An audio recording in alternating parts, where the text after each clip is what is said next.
I'm Drex DeFord, President of Cybersecurity and Risk at This Week Health and the 229 Project. Our mission is healthcare transformation powered by community. Welcome to UnHack, where we navigate healthcare security challenges together because cyber safety is patient safety. Let's get started. Hey everyone, welcome to UnHack. Shawna Hofer is with me, the CISO at St. Luke's in Boise, Idaho. Say hi, Shawna. It's good to see you. Hi, Drex. Thanks for having me back. We get to hang out from time to time. I'm kind of excited about some stuff that we have coming up. I'll talk about that a little bit later. This is recorded in October and probably won't play until November, but I'm going to ask you the question anyway, because I'm just kind of dying to know what kind of trick or treat stuff are you doing for Cybersecurity Awareness Month at St. Luke's? It's been a really fun month for us here at St. Luke's. We did a revamp of our education and awareness program this year. So this is our first October with the revamp.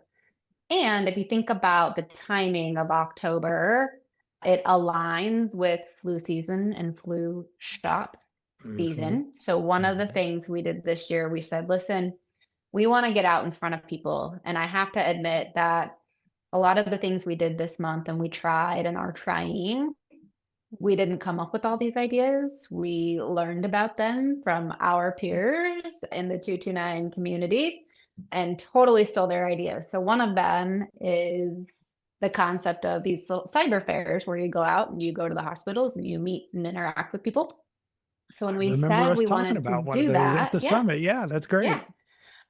We talked about that idea to our marketing team, and our marketing team said, hey, we do this concept to support and kind of encourage people to get their flu shots in October. They do brats and shots. So you come get your flu shot, you get a brat. And they were like, you should be there for every brat and shot setup. And we were the entertainment. You stand in line to get your shot.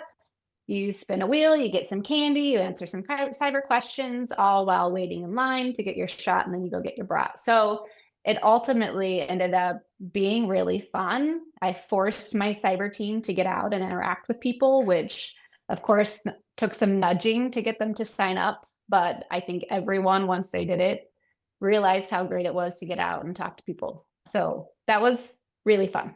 I love that. When you can wrap things like that together too and kind of just kill one or two or three or four birds with one stone. It's always good when brats are involved too. I'm a big fan of that. But it wasn't our idea. I mean, that what was so cool is that it was our marketing team who said, hey, let's bring these worlds together. And it worked out really well. It's great. Plagiarism is the most sincere form of flattery, as I always say. But yeah, this idea of finding good stuff at the summits and then saying, how do we make this our own? This will be a good story that you'll tell the next time we're all together. And I'm sure somebody else will run off and say, you know what we should do in October? And they'll be doing it at their place. They'll give us a call. We'd be happy to talk to them, just like everyone else was willing to talk to us. So love that. You've talked regularly in the summits with me about cybersecurity success in healthcare is really about collaboration and relationships. And so the question that I want to ask, because we talk about this regularly, is culture and how culture is built around cybersecurity, especially in a clinical environment. Tell me about how you have been thinking about that. I'll tie it back to, again, one of the things we're trying through education and awareness. It is huge. Culture is huge. The idea of cybersecurity as a shared responsibility is something we've always said for years, right? But it was always more of a thing you said than what seemed like happened. So one of the things the team did this year, which I thought was really cool, they started this concept of a Cyber Minute video, just a short video that, if you can't get out in person and all you can do is kind of just a quick watch from the intranet, you can watch one of these videos. And they're 1-minute videos from people in the health system. This is my role. I'm a nurse.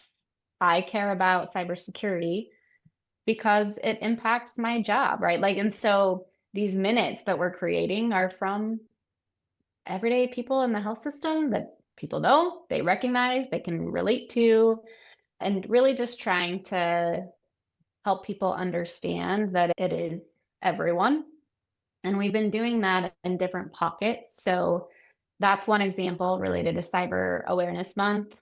We'll keep doing that throughout the year.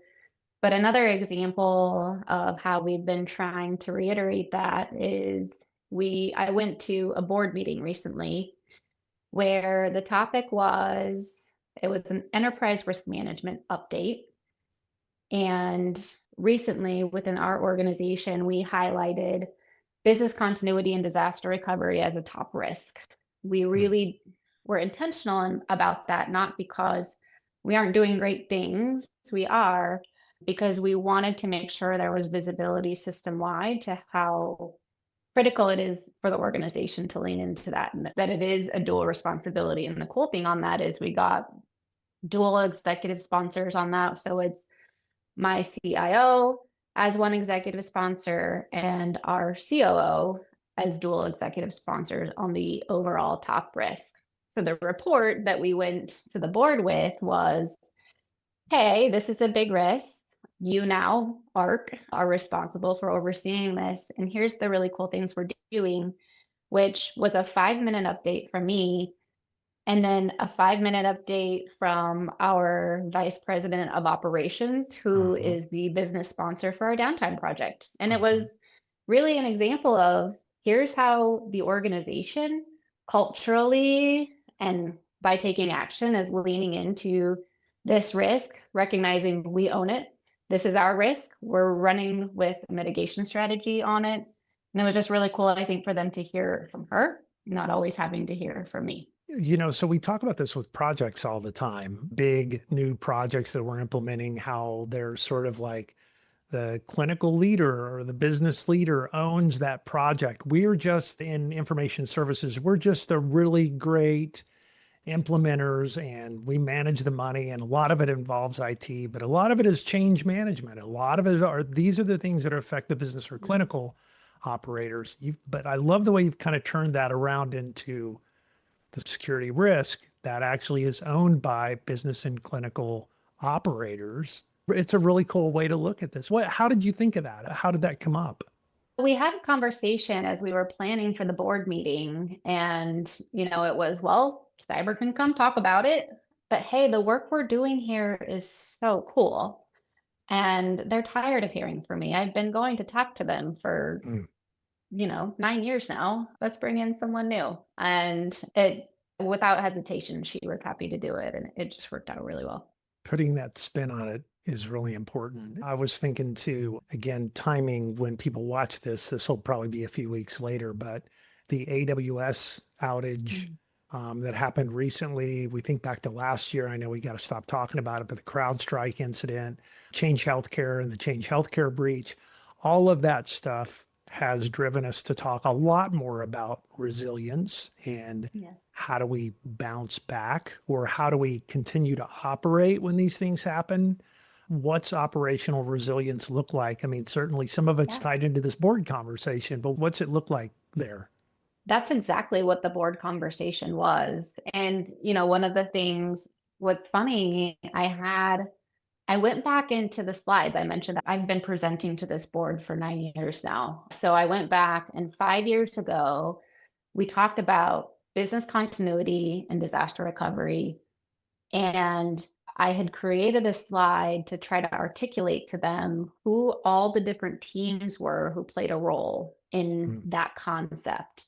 It included IT, it included cybersecurity, it included emergency management. And at the time, to be honest, was very siloed. It was, they do this part, they do this mm, part. Sometimes we talk, and at St. Luke's, we've taken what I think is a unique approach to the evolution on this. And we've created an IT and cyber resiliency team. It does report into cyber, but as you see here in the title, it's not just about cybersecurity. As you mentioned, these AWS CrowdStrike incidents aren't just cyber incidents. We need to be prepared for all of it. And in that team, we pulled in the backup team from IT. We pulled in the disaster recovery team from IT. It includes all of the downtime preparations that we're facilitating on behalf of the organization. It includes like BIA and business continuity planning, and it includes cybersecurity education and awareness. So when you bring all of those groups together, Yeah. I really think magic happens because you're thinking about things in a modern threat landscape, right? Yes, cybersecurity incidents can bring us down for weeks, but the planning that you do for those downtime for weeks is really also helping us for the hours long downtime we're going to have with an AWS or CrowdStrike. And so having those teams work together, thinking about a backup solution or disaster recovery capabilities that aren't for legacy threats, right? Not Hmm. talking only anymore about a data center burning down, right? We're talking about new and evolved threats and how do we contemplate that kind of through that lens. And so bringing them all together under a single leader, fabulous leader, I think has really been magical for St. Luke's. Not only do we have folks on the back end of that working on infrastructure, but there's a natural kind of language barrier that happens on that team where we have frontline staff who are going to the bedside every day as part of the downtime planning. They're hearing from the teams, what do they need? What are the challenges they face, which we can then kind of circle back to the education awareness team with how do we communicate better, both proactively, what they can do to prevent and limit the likelihood of a cyber issue, but also what they need to do in the event of one. So it's really kind of just blending it all together. And then, of course, the other piece of that is emergency management, which we talked about before. So still keeping those together, but we've simplified from kind of all these teams that were discombobulated to now two teams that can work really well together. It's that connection to the frontline staff. I think when we operate, because I do think it's a really unique approach, I think when we operate in a lot of places as sort of still silos, maybe there's a little Venn diagram overlap where Yeah. we spend a little bit of time talking to each other, maybe right before tabletop exercises or something. But when Sure. you spend time with those frontline operators, I feel like you get more of a like, I really do understand now when we're down, like what's happening over there, as opposed to what I think is happening over there. And when you see it, or when, you walk a mile in their shoes, that your team, the rest of the IT teams really get that whole, oh no. Yeah. And you don't get it. I don't think that you can appreciate or fully understand the challenges they face Hmm. until you're there, until you're visually seeing what they're experiencing. And I think we say even in the IT side of things, you've got to get out there and you cannot be fully efficient and effective in what we deliver to them from behind a keyboard. Yeah, So, go do the rounding. Does this overlap into how does this make tabletop exercises and those kind of things? Is it absolutely. Same team leans in to those. We'll pair up. So the IT and cyber resiliency team is part of cyber. And when we do these tabletop exercises, we'll also bring in our more technical teams and we'll make sure that we're working closely and planning for what's realistic from a technical perspective. And then how do we set up the incident response Hmm. such that it aligns with what our organization would normally do. So when my leader over the cyber and IT resiliency team is a former emergency manager, which means she understands the hospital incident command structure. She knows how to set it up.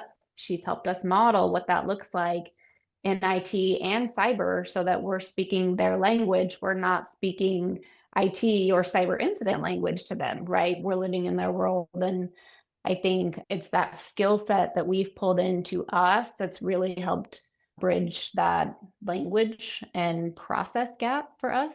Becomes even So more important too, I think, when we see a lot of stuff coming out now, studies that come out that say like when one organization in a community has a cybersecurity incident and has to start mm, hurting or doing other things, that even when the other hospitals in the area, and you're kind of in a unique situation, you're kind of like the yeah, big system in your area, but that's as right. patients are maybe moved or EDs are closed and patients are moved to other facilities, that it actually impacts the patient's wellness. Morbidity, mortality rates go up at the other hospitals just because the system is built for you to be in the process. And when you're not, it changes everything. And that again is where this isn't just an IT or cyber problem to solve, right? We've got to pull in our emergency management teams and our leadership teams who, to some extent, I think COVID did help with some of that experience and practice and some of the diversion and collaboration truly between our neighborhood services.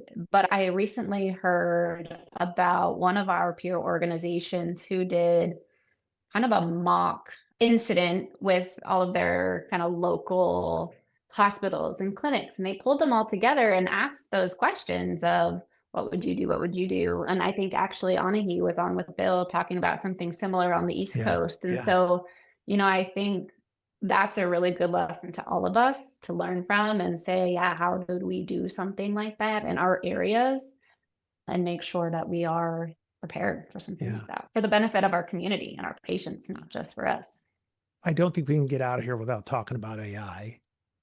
I probably should ask you a question about it. It's embedded in everything now. You wake up on Thursday, there's a new button in an application that you're using that has an AI button in it. And so you didn't really plan for that, but here we are.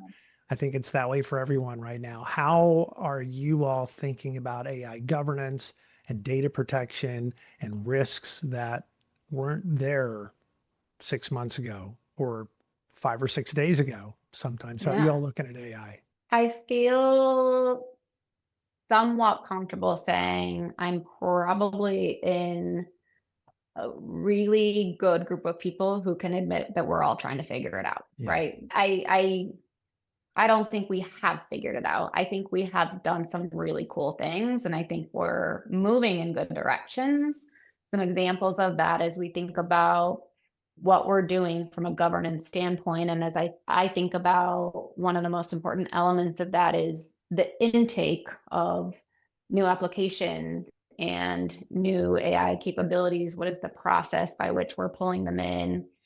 And what we've done is really try to integrate that with our overall process. So people aren't having to do something different because it's AI. We've embedded it into the standard process to help kind of streamline that. And I think, for us and for everyone, it's going to be a constant evolution of what are you asking in that question and how do you go back and how do you track that? But that's one of the things I think we've done really well is let's just embed it into existing. Let's not create net new. Another thing that we're working on from an AI governance standpoint, we've got an AI governance body that includes all of the normal hitters you would expect. But what we're also trying to figure out as some of our major partners are really upping their game from an AI standpoint. Think about Epic, right? Most of us are Epic shops, and we're trying to deal with that.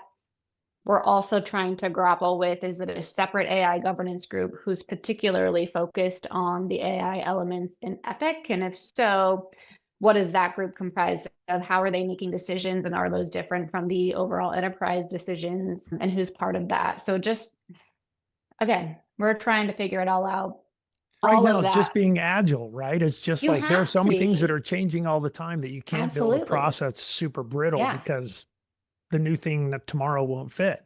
Exactly. And I think in healthcare, one of the other things I'm particularly excited about our AI approach, and a lot of this has to do with just we have great leaders and great people who are trying those different things. We just wrapped up what we called an AI dev tiger team. In healthcare, not a lot of us do a lot of development at all, but much less AI development. And so we ran a 3-month tiger team kind of pilot. We said over the next 3 months, we're going to develop a playbook on how we would do AI dev. What are the guardrails? What are the expectations? And then we're going to pilot 3 different use cases and see what sticks and what doesn't. And we did it. We learned a heck of a lot. We learned where, if we were to do AI dev, where makes most sense right now and where doesn't, where are the financial gains and benefits and where not right now. And we learned that we have some really great skill sets on our teams to do this, but we're left with the question of, can we do it more broadly? And in the reality of the financial landscape for healthcare right now, the question that kind of just lingers is, yeah, you want to invest in this, but is now the time to invest in this? So it was a really, really cool exercise that we ran, we learned, and put in front of, okay, how do we continue playing with this a little bit before we go all in, if we choose to go all in? You kind of have to become a product builder and a Yes, product maintainer. And from a resource perspective, that that's has to right. be, I guess, a thing that is really going to either help us take money out of, that we spend That's today, right. or put money in where we don't get it today, or, you've got to figure out what that ROI is to make that kind of investment. It can't just be a Yeah. offhanded bet. Which is where strategy and governance comes in to say, where do you focus your time and effort that actually would result in value and would Yeah. be worth, right, and productizing rather than buying it off the shelf. Yeah. So that's part of what we're trying to imagine and create is, if that's our future, how do we make sure we focus on the right things? You've been a really big advocate for STEM and cybersecurity education in Idaho, in the community.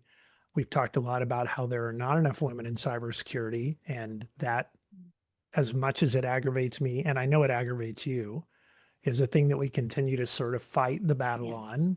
What needs to change? What kind of work are you doing? What kind of work are you seeing being done that you think is kind of helpful and has been successful to build a more sustainable cybersecurity healthcare workforce locally, especially with women and minorities? I'm pretty limited in terms of what I can see locally. When we Mhm. look at Idaho, we have some universities who are focused on cybersecurity, including some of our local colleges. And what I've seen in them, some have done a really good job in this and some haven't. Mhm. What I've also seen to be a challenge is that as AI becomes more an area of focus, universities find themselves competing with funds. And do they keep the cyber program or do they keep an AI program or build Mhm. an AI program? And that has been a challenge locally as well. So for me, I think getting out in front of people is always, I think, one of the most beneficial things you can do as a woman in cybersecurity. I think I need to be getting out there more often and having students and others who might be interested see that it's open to people like me, right? If you look like me, you can be Yeah. here too. Yeah. Yeah. And if you have a background like me, you can be here too. And so, I think that's part of it. And as I've talked to some of my peers, I think a lot of us have tried to dabble at the collegiate level.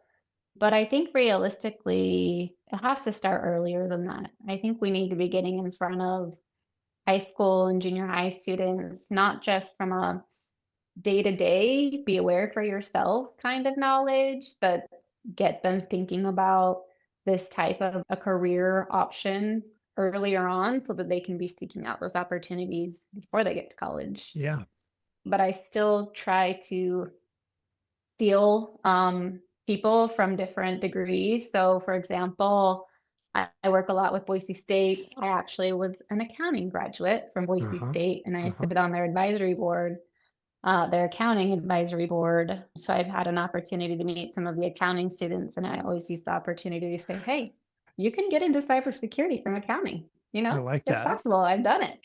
You're definitely out there. So we just had our Lake Oconee CISO summit, and your name came up multiple times during that summit.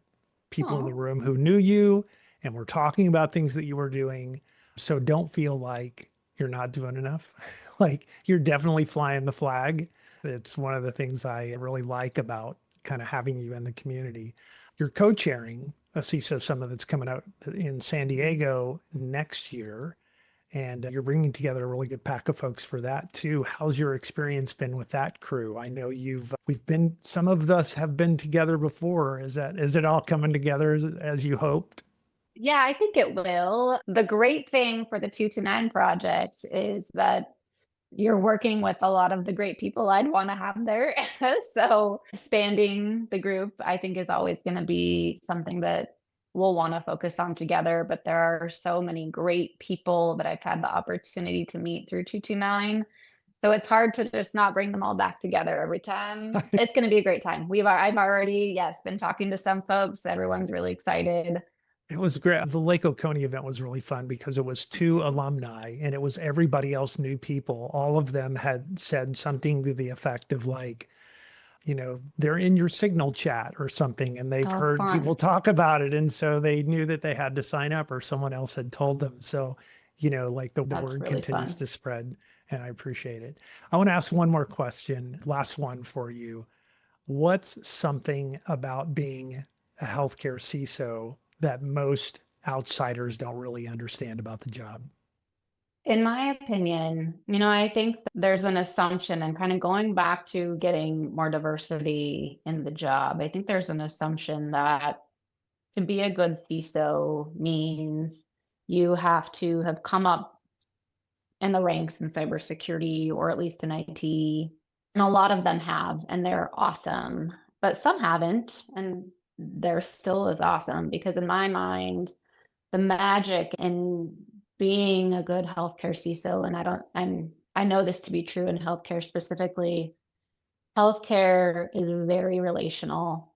Health systems, and especially at St. Luke's, it is very much about collaboration and working with people. And you're working with people who they work in healthcare because they're here for the mission, not because they're here to make a ton of money or to Right. do, to climb the ranks for themselves. And so you find yourself working around a lot of like-minded people in that way, generally more collaborative. And I think there's an expectation as a healthcare CISO that you're good at that, right? You have to be able to bring together people, to be able to speak the languages of all those people, whether you're talking to finance or HR or an executive or an individual contributor or frontline staff. It's the power of being able to bring people together in the way that they want to be brought together, in a way that works for them. Meet them where they're at, right? It's not, hey, come to me. It's let me come to you. Mindset that I think makes a healthcare CISO successful, that I don't know that other people outside of this role really truly appreciate how important that is. Yeah. You are a world-class translator. That's also kind of part of it, right? You have to be. Yeah. You have to be. Hey, thanks for being on the show today. I really appreciate it, Shawna. Yeah. Thanks for having me back, Drex. See you next time. Thanks for joining UnHack. Remember, we're not alone in this. Every healthcare leader needs a community to lean on and learn from. Join our community at thisweekhealth.com/subscribe and share this not only with your security crew, but with your entire leadership team and staff. Together, we're stronger.